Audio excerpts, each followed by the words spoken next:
débat continue sur tous les océans du monde. Bonjour Frédéric, on en parlait avec Olivia. Autre aspect, la faune et les baleines, puisque justement depuis hier, l'Islande a repris la chasse à la baleine au rorqual, plus précisément. Ça va faire du bruit dans Landerneau, je pense. Oui, parce que c'est interdit. Je vais vous expliquer comment ça fonctionne. D'abord, je ne vous surprendrai pas en vous disant que, comme beaucoup d'espèces animales, les mammifères marins sont très menacés par l'homme. Beaucoup de cétacés sont en danger critique d'extinction, comme le dit l'UICN, c'est l'Union internationale pour la conservation de la nature. D'abord, les plus petits, regardez par exemple le marsouin de Californie, le voici. Il en resterait qu'une trentaine. Donc évidemment, c'est fini pour eux. Situation à peine meilleure pour la baleine franche que voici. Il n'y en a plus qu'une centaine que quelques centaines dans l'Atlantique Nord et environ 500 dans le Pacifique Nord, des baleines franches. En Inde, il ne resterait qu'un petit millier de ces dauphins, les dauphins du Gange, qui sont des dauphins d'eau douce que voici représentés en gravure. Et puis, c'est déjà fini pour le dauphin de Chine. Là, c'est terminé. 2006, le dernier est mort. On n'en a plus revu depuis. Donc, vous voyez que du plus gros au plus petit, les mammifères marins... Ça doit être pareil pour la Birmanie, enfin le Myanmar avec celui de l'Eyarwadi. Souvent des petites espèces, effectivement, qui disparaissent ici et là. En Californie, quand je vous dis qu'il en reste 30, ça veut dire que ce serait vraiment un miracle si on y arrivait à les sauver. Alors, tous ces animaux sont exterminés directement ou indirectement par l'homme. Alors, quand je dis directement, c'est évidemment la chasse, parce que oui, des pays chassent encore les mammifères marins. L'Islande et la Norvège, par exemple, mais aussi le Japon.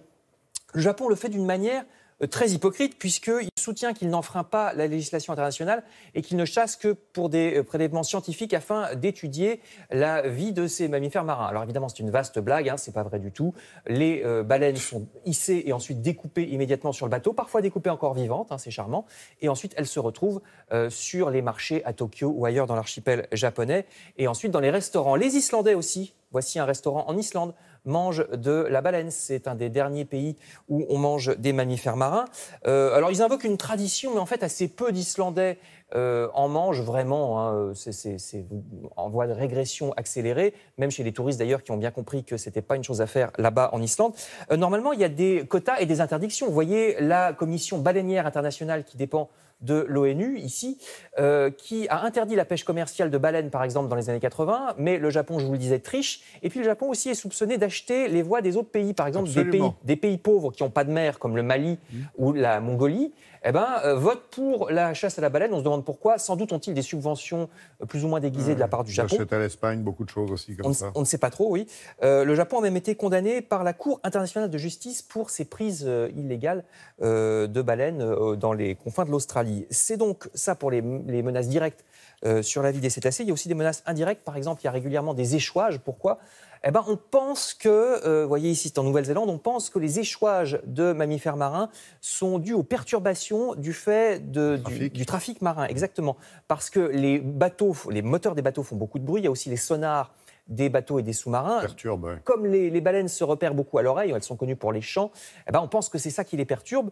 Et puis, bien sûr, la pollution des mers n'arrange rien. On a parlé du plastique il y a un instant. Plastique, sachez que tout ce que vous jetez, quand vous jetez vos mégots, mesdames et messieurs les fumeurs, dans la rue, sachez que ça ira dans les égouts et ensuite dans la mer. Sachets plastiques, bien sûr. Et les sachets plastiques, bien sûr, se retrouvent dans la mer à un moment ou à un autre. Les mammifères marins ou les tortues les mangent, croyant souvent que c'est des méduses, et évidemment, ils s'étouffent. On estime qu'il y a environ 1 millier d'animaux marins, enfin de cétacés qui sont pêchés chaque année, rien que pour les baleines, donc les plus gros des cétacés. Et les 3 pays qui restent encore parmi les pêcheurs, l'Islande, la Norvège et le Japon, n'ont pas l'intention apparemment d'arrêter.